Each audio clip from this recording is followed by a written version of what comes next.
Disclaimer: Chronically Illing Out is a podcast and weekly roundtable discussion that provides a safe space for real chronic illness and mental health conversations by people with lived experience. We are not trained professionals and we do not claim to be. Rather, we discuss our stories and current events to build community and solidarity.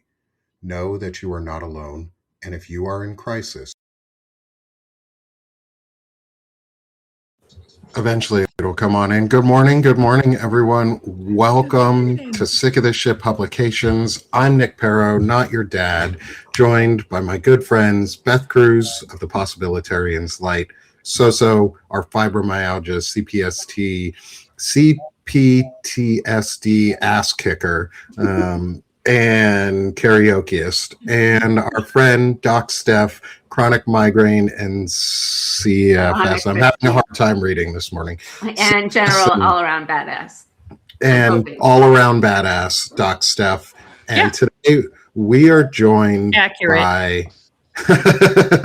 Today we're joined by a friend of mine, someone who I've had the pleasure of getting to know over the last few weeks, month or more, but have had the pleasure of getting to know is Nieta Greene, CEO of the Disability Community for Democracy Incorporated. Nieta. 2 months almost already. 2 months. Wow. Holy crap. It's so good to have you on with us. Thank you for joining us for our Chronically Illing Out discussion today. We're going to be talking about community building and getting past the differences within our own communities. And I think today's episode is a bit timely, unexpectedly so timely, because there's some divisions going on within our own community here on Substack. There are people attacking each other. There are people misrepresenting situations with each other. And we need to get past that. We need to move past the bullshit and start getting to the real work. And Nieta, I'd love to have you introduce yourself here and the work that you're doing, because you're helping get past the bullshit. You and I have had a really good conversation previously on the veteran and non-veteran disability communities and the disparate nature between our two groups. And it rears itself in so many ways everywhere. So Nieta, I'm going to give you the floor here. Good morning, welcome, and can you introduce yourself for everybody? So my name is Nieta Greene, and I am the CEO and founder of Disability Community for Democracy. I am just going to say this, I am not a progressive. So I'm just going to be transparent here. I am a moderate conservative, which if you lived in New England back in the 80s and 90s, I would be considered a Northeast Republican. Right? That's where my politics lean. But I'm very clear. Human rights are not up for debate. Right? And I think this is why I wanted to do this as somebody who has multiple disabilities. I wanted to come on this particular live stream specifically because what people don't understand, those of us who are actually doing this work, who serve as public officials, either in an elected office, or in my case, I serve on my city's disability commission as a political appointee, as a volunteer. I had to go through this whole process to get on the commission and be interviewed and everything like that. I get tired of people who just sit there and think, oh, it's so easy to slam someone based on their past, but you're not willing to actually run for office or do the work or even look at your own past and say what harm have I caused individuals in my life, even if it's not to the criminal nature of some of the people who are in the pro-democracy movement. I just can't at this point. I'm just I've had it with the hypocrisy, and it's starting to affect my mental health. And I just have gotten to the point of I'm not engaging with people who won't look at themselves. And I don't care if you're my friend or not. And I mean, we've talked about this type of topic before too, is the idea of self-reflection and the ability to look at yourself and grow. It's something that I talk about a lot on my masculinity and better humaning conversations, is the ability to not outsource accountability onto others and discipline to live with our own actions and the consequences of those actions. And one of those consequences of your actions is, especially say if you have a past that's criminal, and you need to be willing to own up to that past if it's happened, and if you're making amends for it, you have to be willing to make amends transparently and publicly, and every single day, over and over and over again. Oh, Beth, we're getting a bit of background noise from your side. I think. Beth, can you hear? We're getting some background noise. I can hear, yes. Am I still froze? No, you're not froze, but we're getting some background noise from your side. It doesn't sound like your headphones are in. Okay. I can hear, yes. Am I still froze? No, you're froze, but we're we can hear Beth. All right, let me. Can't. There's a delay, yeah. Weird. All right. Okay. Weird. Anyway, but I think we also we need to take into account, like, it's the idea of forgiveness over and forgive but not forget, and only forgive where it's like actually important to forgive. Like, you don't have to forgive people for transgressions. I'm not saying people have to forgive others for transgressions. There is a point, though, when the cumulative amount of actions that people have taken are worth considering that they're doing the right thing and they're doing it earnestly. And so I think we need to stop fighting ourselves and stop putting ourselves off from each other and attacking each other and creating unnecessary drama within our own spaces, because it doesn't fucking help us. It literally helps everybody else. And Nieta, you know this really well from a disability standpoint. What is the, like, let's wrap this into our conversation of disabilities in general, specifically, rather than like personalities or other people right now, because this is about us and our disabilities and how our communities are disparate. How do you see that playing out in the broader disability community from your experiences? And what are your thoughts on how we can address it so that we don't fight ourselves internally and we can be the example of what to look towards? So for me, right, because again, I lead an organization, like people think I'm just the Substack, and I do more than just Substack, right?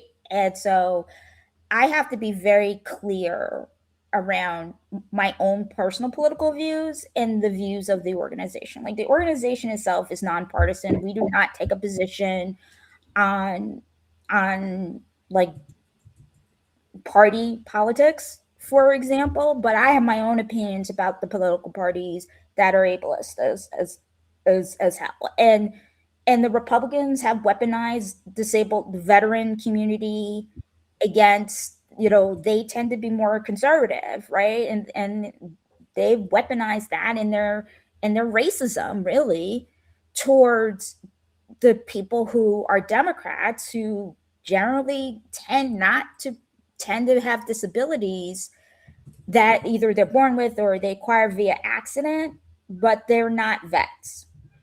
And there are people like me who have disabilities that I was born with, but I also come from a military family. So I have more of a nuance than other people.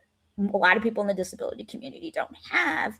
And it's not black and white. If I stop speaking to every single person who voted for the current occupant, there would be members in my family that I would not speak to. So that I can be mad at them, but does it help? No. So we need to stop shaming people, because for me, shame stands for self-hatred, anger, martyrdom, and expectation. Huh. Wow. And I'm going to repeat that again for people because some people might ask, what does shame mean? Shame stands for self-hatred, anger, martyrdom, and expectation. Wow. And so you're angry, right? Because this person didn't conform to the way you expected them to conform. And I'm like, people have free will. People in the disability community have free will. We have issues within our own community around ableism and racism, to be quite frank, that we need to address. As somebody who is a mental health survivor, psychiatric survivor in the mental health system, who's been institutionalized more than once, sometimes by choice, sometimes not by choice. Because I have physical disabilities as well, I get a major pass in the disability community that a lot of people who just have psych don't. And so for me, it's about who's actually doing the work and who's actually just talking smack. And to me, talking smack, it's easy to get a mic. It's easy to throw up a live stream. It's easy to start writing articles. We have, in a lot of ways, media has become democratized, right? With these bigger platforms. And yes, we can hate on the tech bros all we want to, but we wouldn't be able to do some of the stuff we're doing without them. Right? Let's just call it what all of the things that we're doing. I mean, as much as Mark Andreessen is a piece of shit human being, he did a lot of building of the early internet that 30 years ago started us to the path that we're on now. I really like what you said about shame and how you divided shame into letters that are so important, because I mean, it is true that and by the way, I'm Canadian, so I am here sitting with an objective kind of like an observer point of view. And it scares me, because I also see that coming to Canada, like this whole, and I'm saying Canada, but honestly, I think it's just it's becoming more and more, and let's not just blame COVID, it's just like this whole, like, you go on a platform and you can start it used to be okay it used to be just bad for, like just saying shit, bad words, swearing. And it seems to me that, well, we're not going to have a discussion about that, but just the whole, like, people are becoming, I find it's as if it's more normalized, to just shame people, to just be angry at them, to just, it seems to me like the humaning part that is aiming to be positive has just gone the drain. It's as if, a lot of people are just, they're getting tracked. I don't know how to say this, but they're getting it's almost like a vicious cycle, they get pissed off, and then and then there's an expression, it's like they just get the pitch and fork, let's all get together and like just I just find that's very unfortunate, and I hope that there'll be a counterbalance movement for that. That's what I'm trying to do, really, with Disability Community for Democracy. I'm like, look, I don't care if you voted for him 3 times and you had the come to Jesus moment, or you never voted for him, or you voted for him once or twice or whatever, but now you had the come to Jesus moment. I don't care. You know what I care about? Do you realize that they're coming for all of us? And if the answer is yes, and do you understand that you're going to have to work on your racism and your ableism and your homophobia and your transphobia and all the other isms and phobias that you have? Yes. I don't expect you to be perfect. I don't, because it's, to me, perfection is stressful and perfection is ableist. That's what I don't understand about the people who are saying people shouldn't run for office if they're convicted felons, or they shouldn't have jobs, or they should just have to repent for the rest of their lives and they're not allowed to earn money. Now, if this was and I say this, if white people were saying this about a black man, they would be calling racism hands down, like, this person deserves redemption. But because the people who have caused harm tend to look like them, it's okay to crap on them. And I'm just like, mm-mm. Right. Either if you're anti-racist, that also means you're anti-racist towards your own, not just Black and brown folks, because that's charity, and I don't need charity. Or if you're anti-ableist, that means you don't expect perfection and make demands. I mean, I've said this to Nick, and I've said this to people who he co-hosts, and I've called it out. Like, we can't make demands for Never Trump Republicans, the platform people, when we're calling them white supremacists and they're conservative, so they're, you know, what's it called? They are conserving white supremacy. When on the left, they went after Jasmine Crockett, the white leftists like went after her and said she was basically uppity. And Well, if we want to do it, then we're conserving white supremacy on the right and we're progressing racism on the left. right, It's the same thing. Like, we have tendencies for both. Both sides have the same tendencies in a lot of ways. And you listen to anything Natasha Kaye has ever said about the Democratic Party and what she experienced while she was there working on the Harris campaign. Like, the fact that they dismantled the DEI section of their campaign while Harris was running for office. Like, both parties are racist. Both parties are. Yeah, they did. The Democratic Party is equally as racist in many ways as the Republican Party. They're just better at hiding it. They just like to pretend that they're not racist, and they cover it in ableist terms and elitist terms, and they make us feel bad when we don't fit their version of reality. It's its own purity test. Well, I think, the purity tests are where the problem lies a lot of. But also there's the institutional level of organizations, and then there's out here like people being people, and sometimes they're representative and sometimes they're absolutely not. Yeah. And go ahead, Nieta. I was going to say, like, if people study history, you know how I am with history. And I know, like, we have people that have mutuals, Nick, that don't like to look at history, right? That I like and you like. And I'm like, I'm not going to argue with you.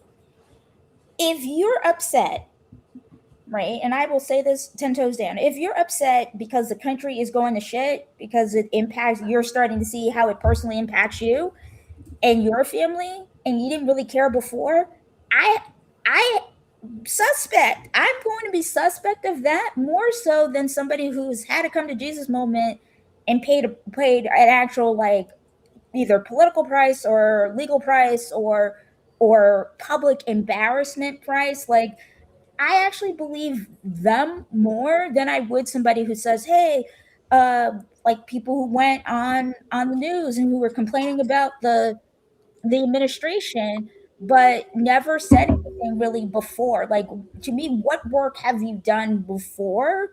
But I'm not trying to shame anybody. If you haven't, great. But don't act like you're perfect either.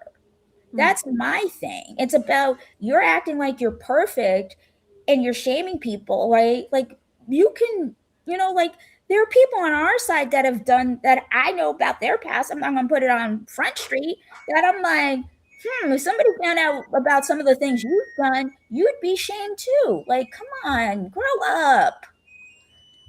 Really, like, grow up. That's where I'm at. And I mean, my mentor has taught me a lot around humanity and be able to work with people I don't like, because I struggled with that for a long time, that I have to like you to be able to work with you, but I don't. There are plenty of people I like I don't want to work with. Yeah. And so let's keeping ourselves focused on our area, which is hopefully where we've stayed for the most part anyways. I know we tend to ramble on this show a lot because we are freeform here. But is like this idea of bridging that gap between our communities, and how do we start doing it? while continuing to build trust.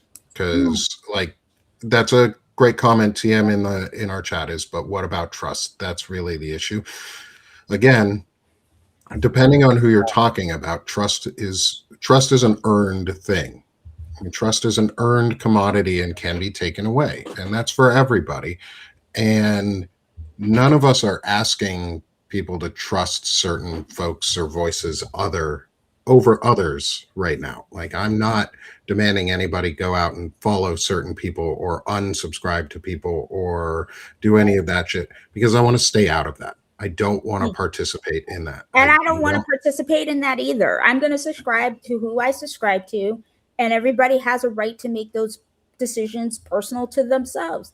And where we start is how about respect, right? Like this is my issue. The same people who are saying that they're pro-choice and pro like like LGBTQ and pro this and pro that are the same people who are like, if you don't disavow from this person, I'm going to unsubscribe. Then fine, unsubscribe.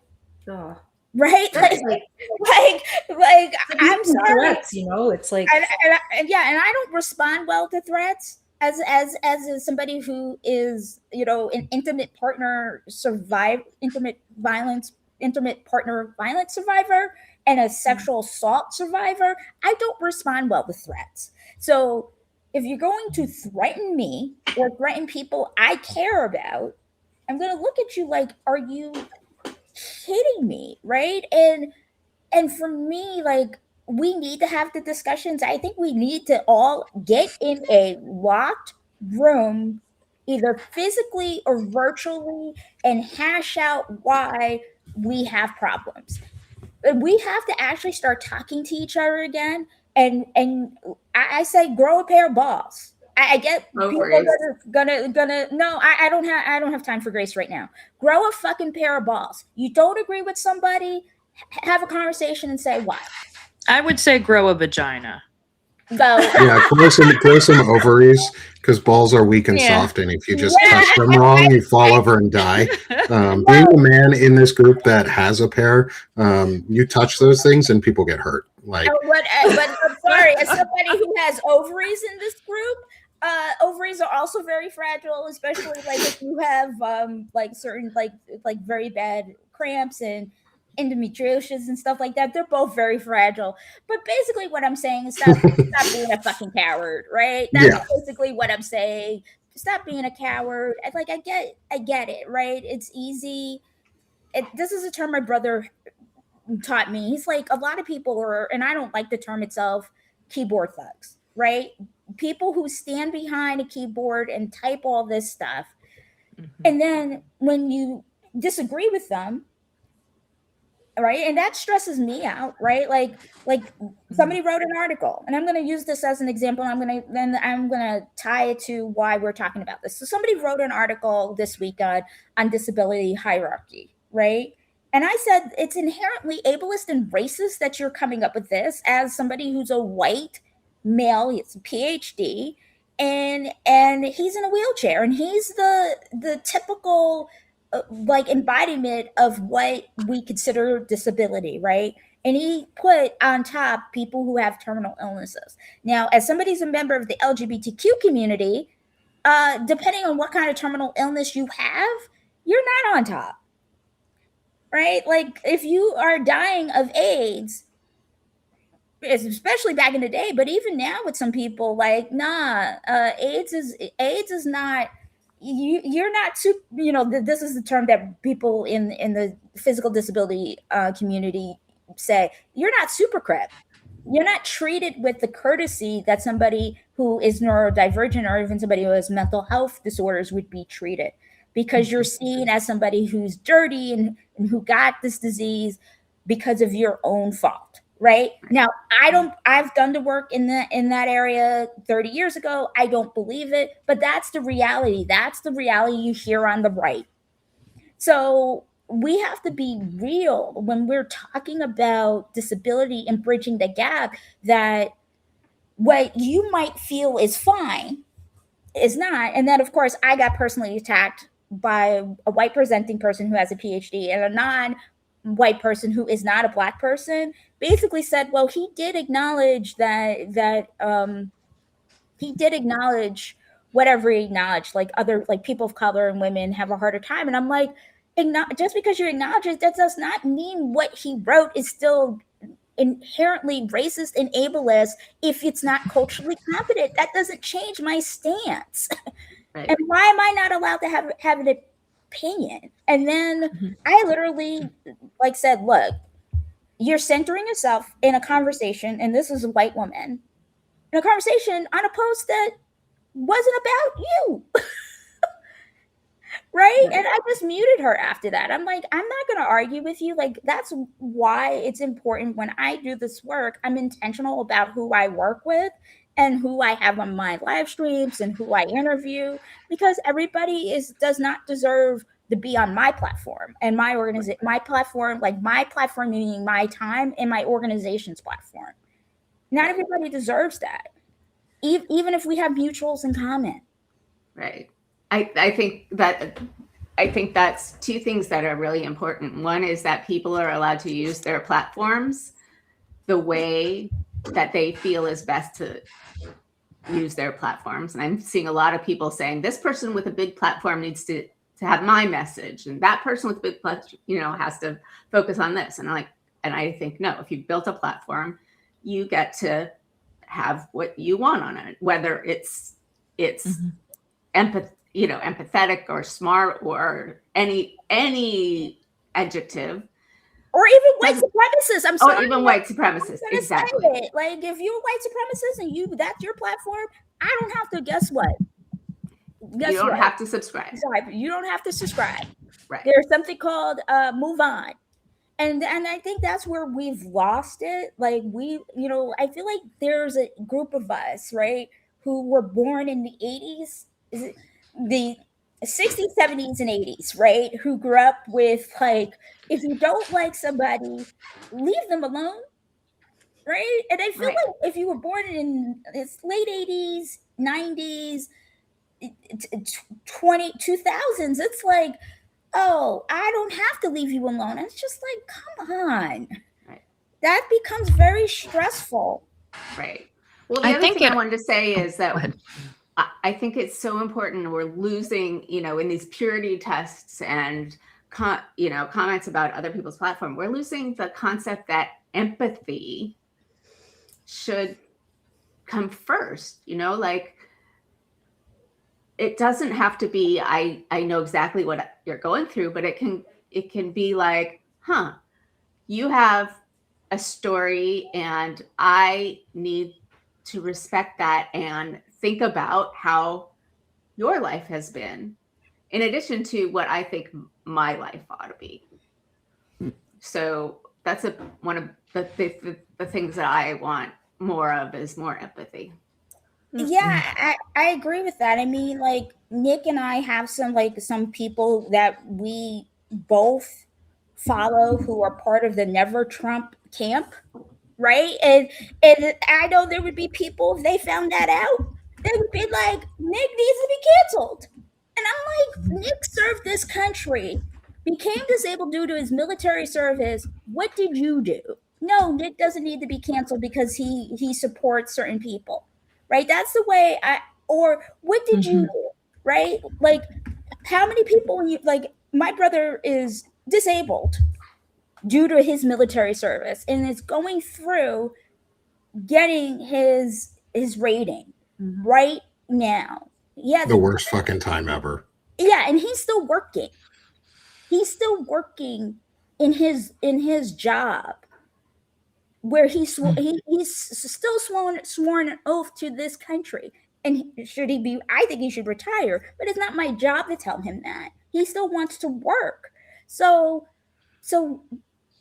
have you done that? My uncle died of cancer due to his military service, to the chemicals that he was exposed to in the drinking water when he was in Korea in the 80s.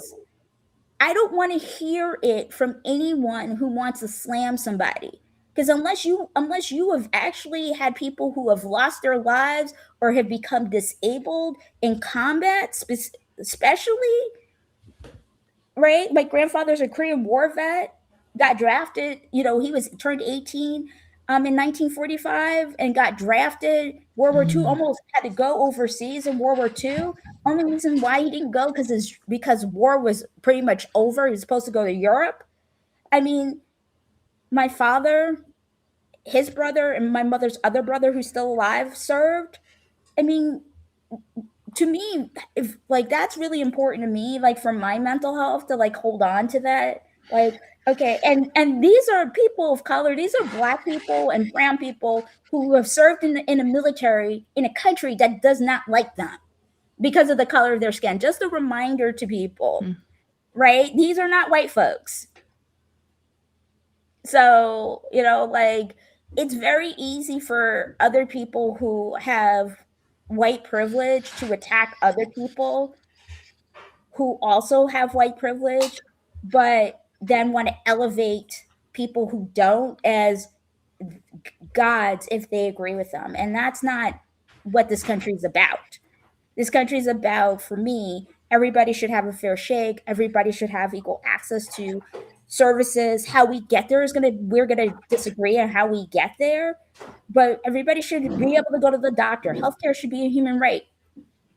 Do I agree? Should it be single payer? No, I don't agree with that because I don't trust the government because of Tuskegee and birth control in Puerto Rico and giving kids TB and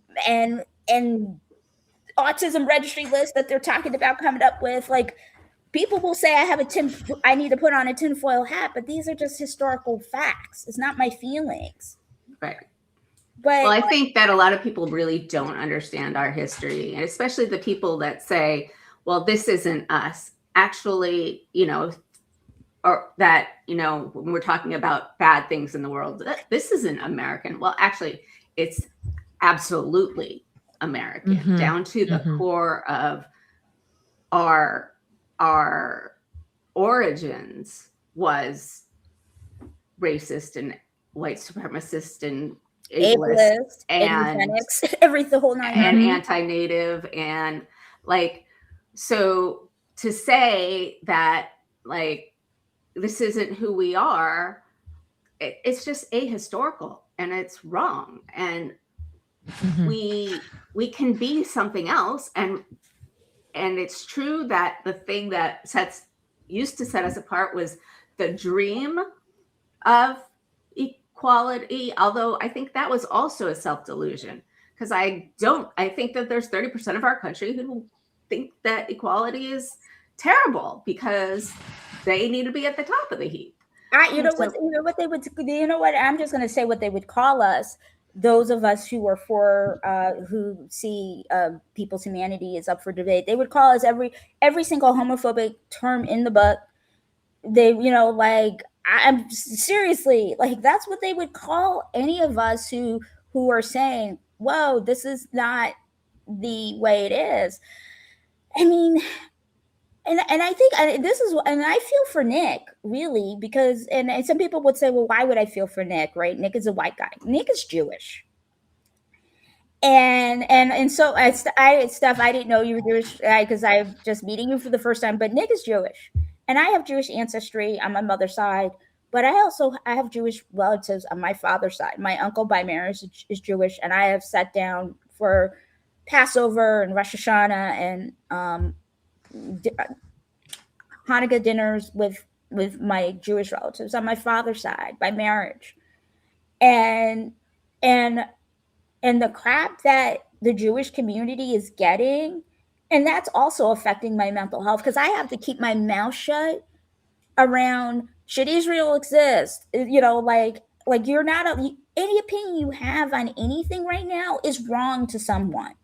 And it's why can't I have an opinion and you have an opinion? And why can't we agree to disagree? And why do you have to hate someone? Why do you have to? Because to me, it's not that you hate me, it's you hate yourself. It's not that you're angry at me, you're angry at yourself. It's not that you have an expectation of how somebody should be without living in reality. They say go touch grass for people to get off the internet, get off social media. They need to go outside. I think I use the phrase "go touch grass" because you need to be in reality of of how this country is. This country has literally, just want to remind people, before the United States became the United States, right? It was the Spanish and the Portuguese who started all of this crap. And for those who are Indigenous or First Nation, if they're in Canada, the thing that people don't seem to understand is that we wouldn't have the slave trade in the United States and in the Americas in general if the indigenous people were able to handle the diseases. Right? That's why that's where the slave trade came from. Right? And then the church, right? They said, oh, they have souls, but Africans don't. So these are things that it affects me personally, because I trace my ancestry to on my father's side, Black people in the South.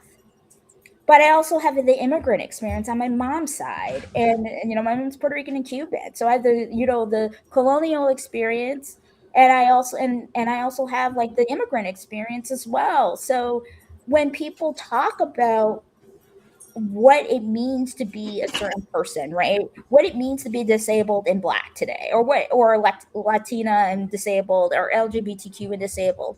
It's like, I check every single one of those boxes, and nobody ever thinks about those people who check all the marginalization boxes. They don't care about my mental health. They don't care about my physical health. They only care about the fact that they can hold me up as some sort of person who is fighting the good fight, but they don't understand that I'm not going to be your puppet and that I have a difference of opinion.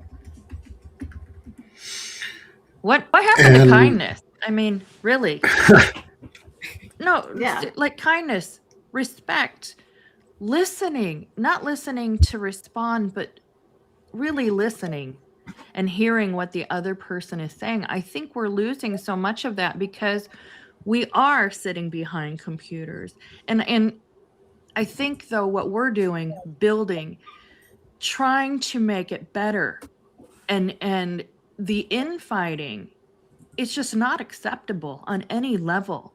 Where did we lose just caring about another human and how their life is? And it's not all about you fuckers, right?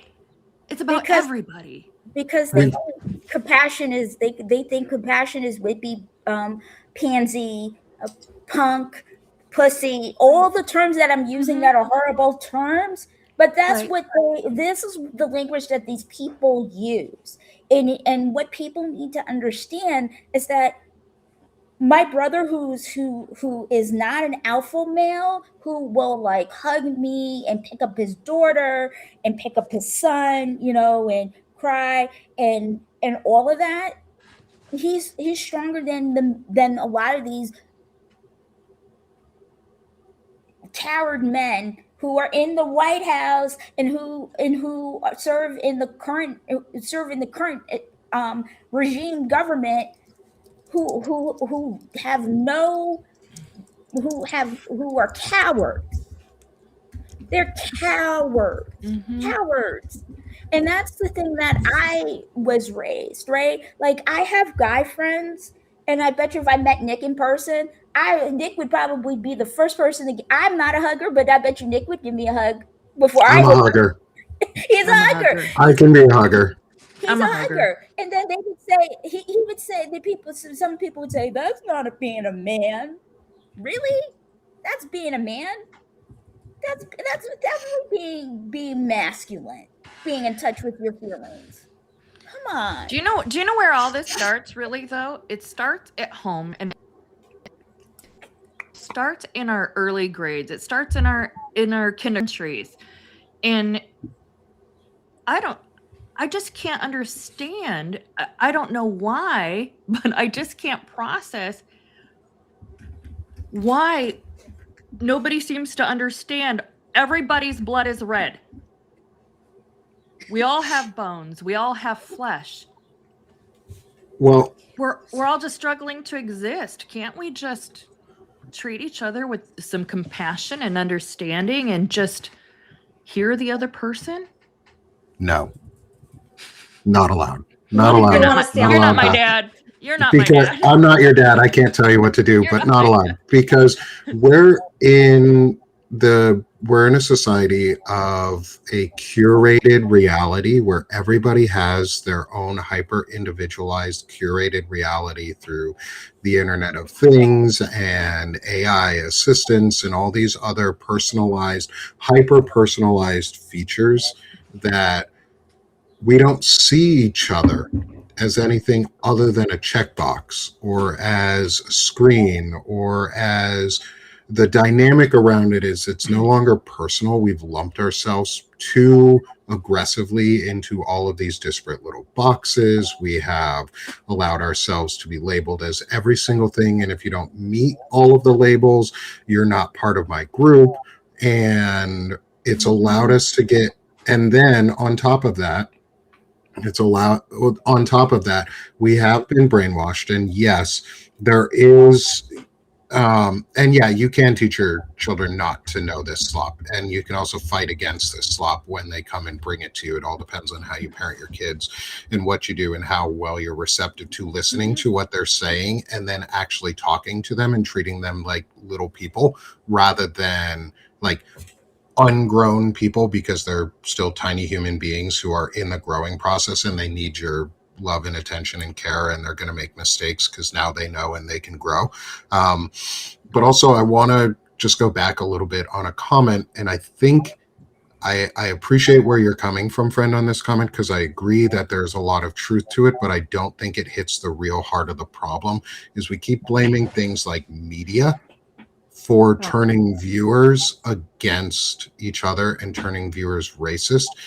That is removing the responsibility of individual actions from the individuals who were racist before the media gave them permission to be publicly racist, because they're privately racist already. Absolutely. They've been given permission. All the media has done is give them permission to publicly be racist, because the US has always been a racist nation. We genocided a nation's worth of people to found our country. We went across the West and genocided people. We genocided continent. 95% of the people that were on this continent when we got Yeah, here. a continent's worth of people. And we refuse to talk about that as though we did anything wrong. And until we're willing to admit the fact that there is a lot of racism built into the American system, we're never going to get past it. If we keep just blaming the media for the fact that our churches, our institutions, not all churches, but a lot of churches are institutions of spreading racism and nationalist ideologies, schools, summer camps, private institutions. There is a litany of things that precede the media as the true root cause of these problems. We need to stop blaming Fox News. Fox News is a symptom of racism and a symptom of othering. Fox News is a product of the environment it was created in, which is a racist America. So is MSNBC. Well, yeah, so that's I agree, Nick, because I say this all the time as somebody who has family who looks like all four of you on this screen, and I have family darker than me.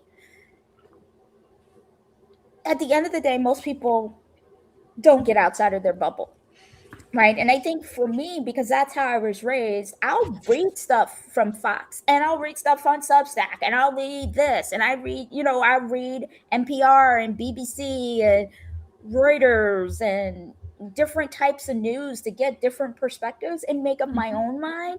And an informed decision. An informed decision, right? Like, and I also think that as racist and as ableist as this country is, and maybe it's because of how my mom grew up and she overcame all of that and, you know, owns her own home and is married to my stepfather. And, you know, they have the 2-car garage and a nice retirement and all of that.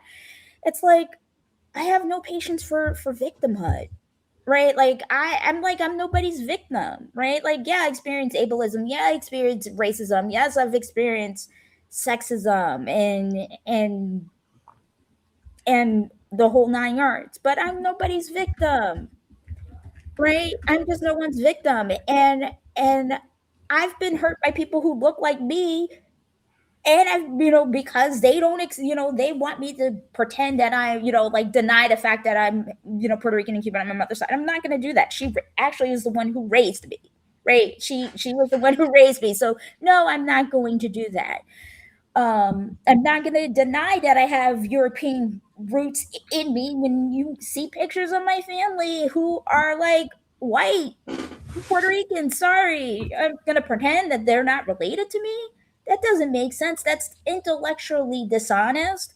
But there are a lot of people who think you should just embrace only a part of yourself. But then for me, there's also this truth of people don't understand how we got here, right? We got here for 2 reasons. This is just my personal opinion.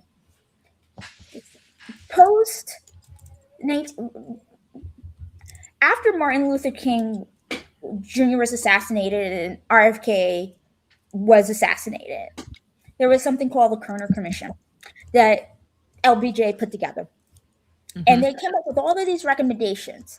And they said, we need to like repair the damage that we've done to the Black community. LBJ just basically put that in a drawer and said, nah, I'm still racist as heart, even though he did all the, you know, he signed the Civil Rights Act of 64, Voting Rights Act of 65, Civil Rights Act of 1968. He's still racist at the end of the day.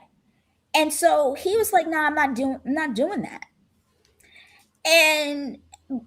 And people put him on a pedestal, but he didn't do the right thing. And that gave people who want the South to rise again, the Confederacy to rise again, an opening, right? This is where some of the Dixiecrats left the Democratic Party, went to the Republican Party. The Republican Party was racist in and of itself because it was an isolation. They had a strain of isolationism in their party, which is a form of white supremacy, right? And it became conservatism, modern day conservatism, right?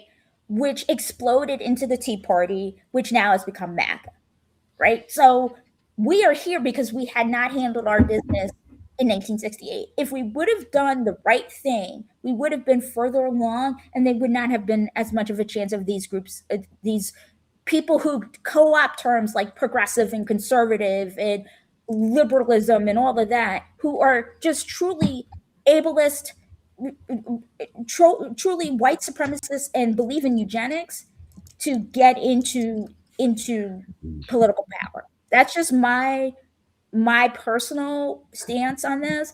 And this is, you know, how it affects mental health and mental health is that people can't get jobs, you can't get ahead, you can't do these things, you don't have access. And for people like me, whose grandparents, despite all of this, on my father's side of the family, who were, you know, my grandfather was a lawyer and teacher, and my grandmother was a teacher and a principal, were part of the talented 10th, which is a term for Black folks who have a minimum of a bachelor's degree. For people like that who had a little bit of something prior to 1968 to try to pass on to their children, we are never going to close that gap. And they did this on purpose, right? And the Democrats don't give a damn, and they're not like Reagan, like the Republicans in the 1980s. They're worse. In terms of, and the reason why I say they're worse is because at least with Reagan, you knew he was racist and you knew he like played a game, but he was like, if I get 75-80% of what I wanted, fine. He's a criminal. We knew that with Iran Contra. Those of us who are old enough to remember that, we know all this. But the difference is with this with both political parties the way they are, they're scraping the bottom of the barrel because nobody wants to run for office because they don't want to be dragged. Yeah, I mean. So then the next question is, what do we do? Get more people to run. Yeah, I mean, we actually get off our butts, get out from our Substack, social media, live streams or whatever. Go to your city council meeting. Go call your member of Congress, the House and senators. Go to your state house and talk to your house person, or sometimes in the state, depending on your state, they call your assembly person. Talk to your state senator. Do all of that and stop calling people fascists and Nazis of people who you disagree with because you don't agree with, because that just loses. You're not serious. Like, I know people who are mad at the New Jersey governor over, the curfew, which was actually set by the mayor of Newark, who's a black man, by the way, and the governor of New Jersey with the state police, because, they're trying to, ICE would have been worse. Like, people don't understand. If the state police didn't do something, ICE was, and somebody could have died. Do we want that? Like, it's the lesser of two evils sometimes, and people need to read the room. That's where we're at, because people did not vote the right way in 2016.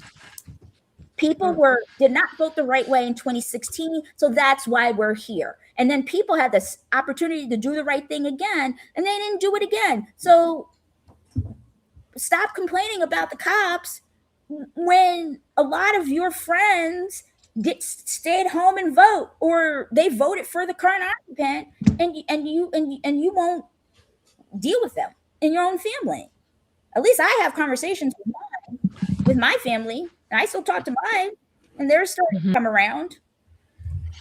Yeah, and I want to make sure too, and you clarify if you need to, Nieta, is you're not saying don't call people who are actually fascists and neo-Nazis fascists. Don't not call them that. Like Elon Musk, his family are neo-Nazis. He is a neo-Nazi and a fascist. He is a tech fascist. What I think Nieta was saying was we need to, and she can obviously correct me if I'm wrong here, is we need to stop calling the little things fascist and Nazi or Naziist or whatever if they're not.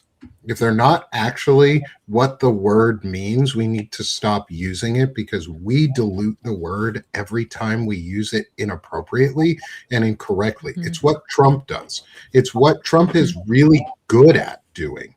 In fact, it's his best skill is manipulating language. He's really good at it. People need to start giving him credit and stop downplaying the impact that Donald Trump has had on language and the way that we use words in our country.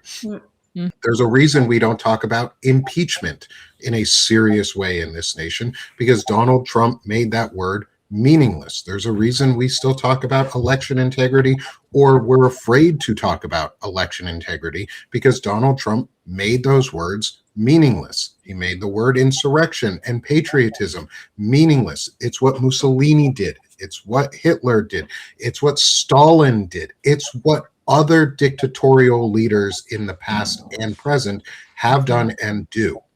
He's similar to them. We use the right words for people like that. But if your mayor is going out and instituting a curfew because it's necessary and like it's actually good policy to have a curfew to protect the citizenry, and they're explaining it to you in a way that is, we're doing this to protect the citizenry so that the federal government does not find a fake reason to come into your city and town or place, maybe you should listen to the logical ideas that are coming out of people's minds instead of jumping to the unreasonable conclusion that just because something is happening means it's bad. Or like I'm not in New Jersey, but the New Jersey governor called the state police to literally act as a buffer and expand the buffer zone around where the protest is.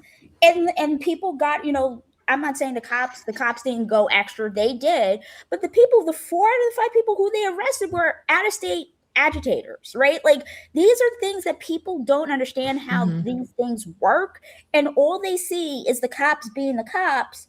but they are not under there. You know, like there's like a lot of dishonesty, and then they call the governor a Nazi or a fascist, and she should be doing this and she should be doing that. And I'm like, so do you want what happened in Minnesota? Because my company that I was working for at the time is based out of Minnesota, based out of the Twin Cities, who had to lock their office door. Do you want that because of the federal government? Or would you rather, I'm not saying what she did was good, but I would rather have that right now than giving the current occupant, sending all of these people in a majority black city. And that's what people don't understand when they're calling her a Nazi or a fascist that have never been to Newark. I have. It's a majority black city. They're going to harass these people, round them up, and put them in concentration camps. Do you want that? I don't.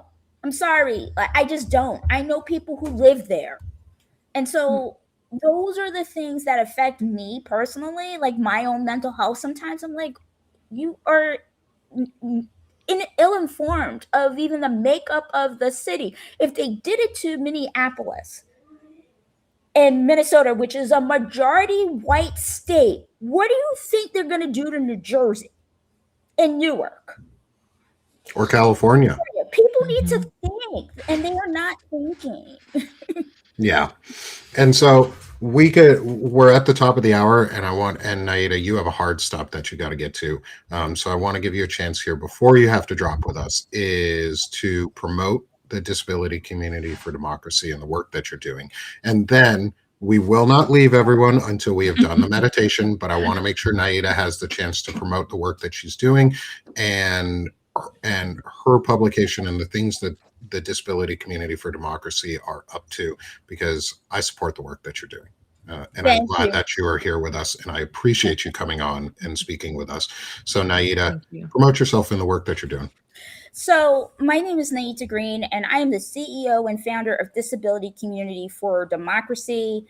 That, Nick threw up the QR code. We have a publication called Nothing About Us Without Us. I'm going to tell you what it entails. There's 2 articles a week that all subscribers get for free. There's an audio series called Disability Conversations that you get for free. I am doing an audio series for Disability Pride Month on disabled vets, audio series that Nick is going to actually be one of the participants. And then twice a month on a Friday, we do this live stream called Tell You No Lie. And if you are a paid subscriber, you get to watch the replay. And if you become a subscriber to Nothing About Us Without Us, you support the administrative costs of the organization. We are 100% volunteer run right now. I do not see a dime of this. I am looking for work myself. And I'm just going to say this, like, there are people in this space who are literally have disabilities, like multiple disabilities. Like, everyone on this screen has disabilities, and we're doing the work. And some of us have kids, and some of us have other things that we're dealing with, and some of us are running actual organizations. And the last thing I will say, Nick and I we're going to be talking about this towards the end of the month, but we're talking about building bridges between the disabled veterans community. Not everybody at once, but specifically combat veterans who have become disabled and general disability community. So there is this more understanding about impact and why the system is the way it is, and how we can move past the ableism and the racism and the classism in our community, because there is a lot of shame of the people who are not disabled due to their injuries, and say they're takers, right? I earned this because I became disabled because of my military service, and I still work. And I'm like, yeah, but you can work because of the way the laws are written, and people who are on SSI or SSDI can't because of the way the rules are. So there's a lot of things that we need to inform people, and then we'll expand it out to disabled vets who who had disabilities, but their disability got exacerbated while in the military, or they became disabled due to their service, but non-combat, which are, there are different levels to disability and how you get it and what the rules are. And I think people need to be informed, and we need to build bridges, because racism, ableism, and all of that is toxic to the disability community. And we are the largest community, marginalized community in the United States and in the world, and we need to be more unified. So that's all I have to say. Also, if you want to follow me personally on Substack, you can. It's Nieta Greene, NIETA GREENE and so you can just follow me on my personal. But if you'll be tagged on the show too for all of it, so don't worry. yes. Thank you. Thank you for being with us. Thank you. Thank you so much, Nieta. We appreciate you, and I look forward to talking to you again here soon. And so, everyone, that was our friend, or my friend, and hopefully now friend of the community here is Nieta Greene, as everything starts taking forever on my side to load or unload. Thank you all for being here with us. Thank you this was a wonderful conversation this morning with Nieta about bridging these gaps and starting to bridge them and finding where we're still hurting ourselves and where we don't need to be.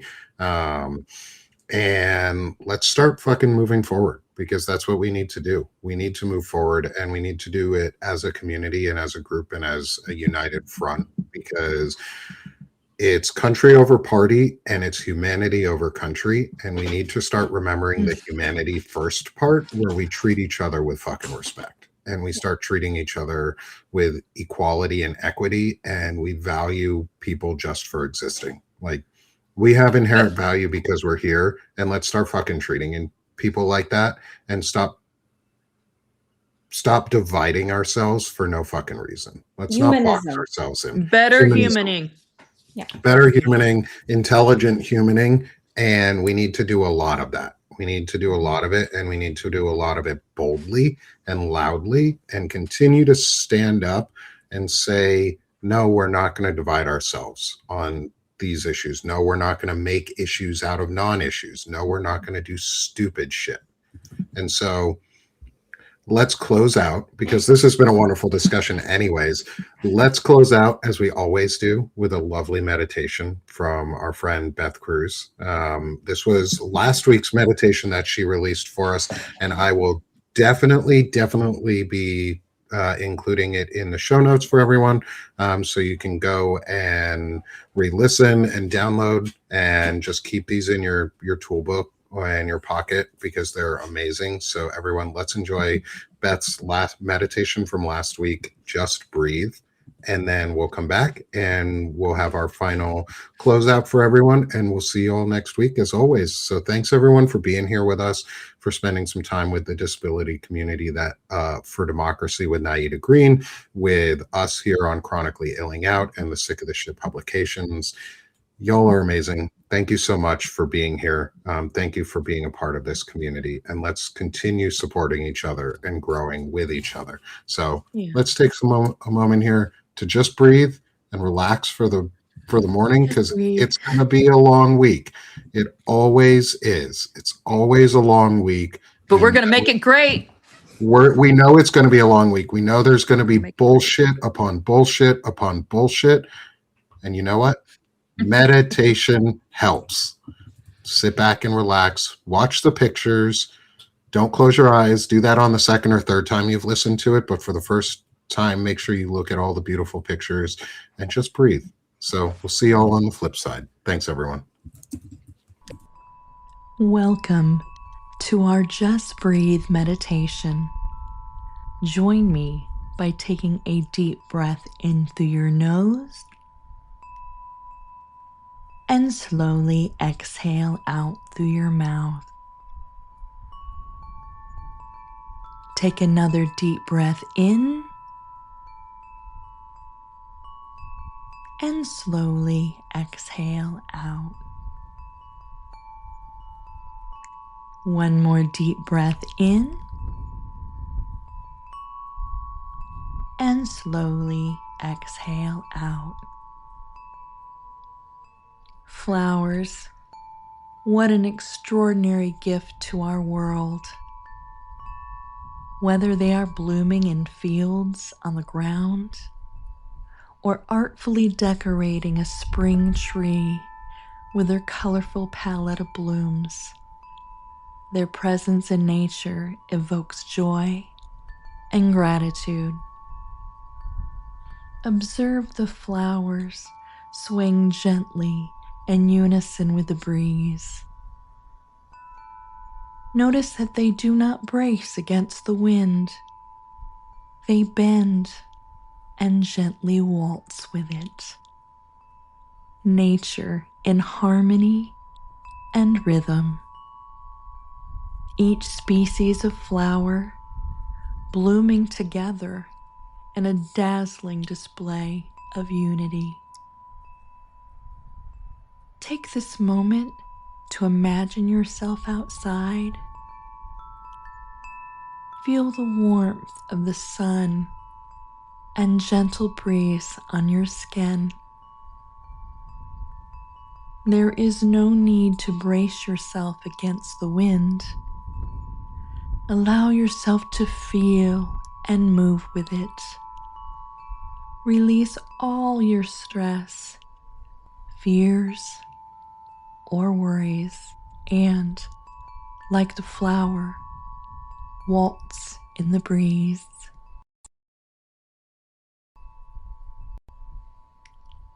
Take another deep breath in through your nose and slowly exhale out through your mouth. Feel your body soften as you let go of all that does not serve you on your journey. Taking care of you allows you to remain flexible even when the harsher winds blow. Sometimes all we can do is just breathe.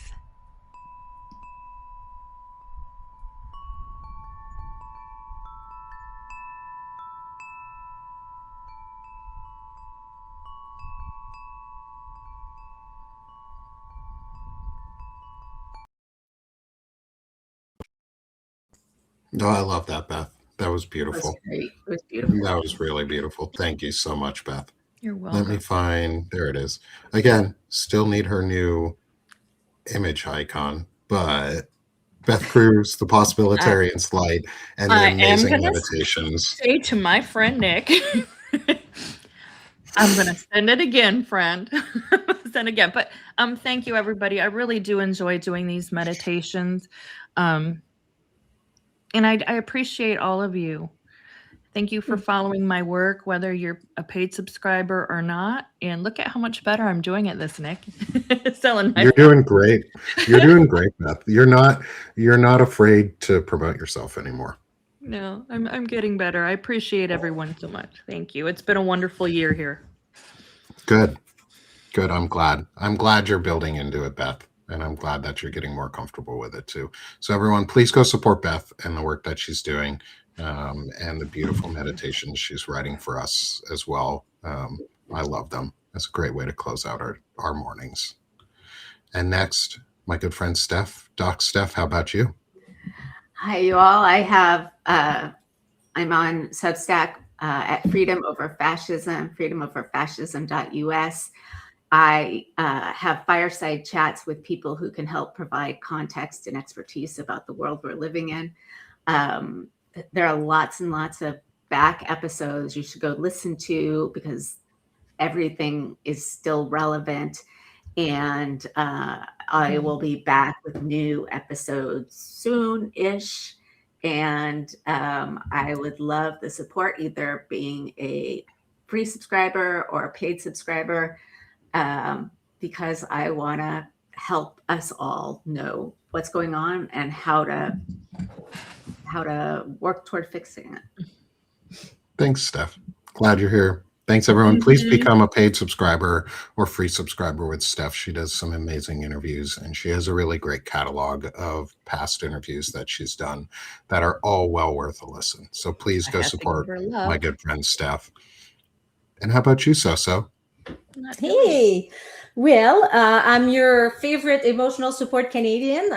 So thank you guys for having me with you. I've seen what's going on in North America and I can't stand it. So I will call out the bullshit, but I'm also here to try to bring some positivity into the platform. I've moved away from politics a little bit because I think that we just need to take a break from the doom and gloom. So with you guys, we talk about, how difficult living with chronic illnesses is. And also with Beth, we do a Time for Life a podcast every Wednesday at 12 Eastern, where we have wonderful guests and we just discuss what brings people joy and what brings our guests joy. Just last week, we were talking to someone, Linda Jackson, who was on a yacht, an expedition yacht in Fiji, with a little man called Seamus, who is the little guy that's traveling for Owen's slave to the stitch. Sorry, I'm like getting lost. But anyways, we just bring a lot of different topics, and we try to also, I do photography, we do singing. Well, I do singing. So yeah, just become a free subscriber. I welcome all, and then you'll get notification that we're on. So thank you. Awesome. That kiss Thanks, is for you, Soso. Soso. Yeah, thank you. And don't forget to come support Soso and Beth on Time for Life every Wednesday, typically every Wednesday at noon Eastern, I think it is. I think it's noon Eastern. Yeah, I get confused with my time it's zone. it's 9 a.m. West Coast. Okay, so noon Eastern, 9 a.m. Pacific. Make sure to subscribe to Sick of the Shit publications to see that, but subscribe to Soso and Beth to get their amazing takes on Time for Life. Subscribe to my friend Steph for all her amazing work. And then when you're done, please come here and subscribe to me at Sick of the Shit publications, where we're doing our Chronically Illing Out. Yep, we've got our coffee mugs where we chronically ill out every Monday. Soso and I have our coffee mugs. I promise I'll get a Slackers. coffee mug after I move into After you move. And so come support us here at Sick of the Shit publications. Help us continue to build this space, help us increase how much our message can get out so that we can build these bridges, we can cover these gaps, and we can find solutions to make our community stronger rather than ripping ourselves apart, because it's humanity first right now. We have to start doing some intelligent and better humaning if we want to save anything else about any other aspect of our lives. So let's go out there, friends, and have a freaking amazing week. It's going to be a week. It always is. So prepare yourselves. Go back and listen to the Just Breathe meditation a couple times. You may need it. You may need to remind yourself just to breathe this week, as we always do. But thanks, everyone, for being here with us. Thanks to everyone in the audience who comes back over and over and is a huge supporter of this community and space. I appreciate you. I know my friends here, this whole group appreciates you. I know Nieta appreciated the space to be able to come on and speak with us today. But again, I appreciate you all for being here with us, because we're done being sick of this shit. And now we're doing this shit. So have a great week, everyone. Talk to you next week for another Chronically Illing Out.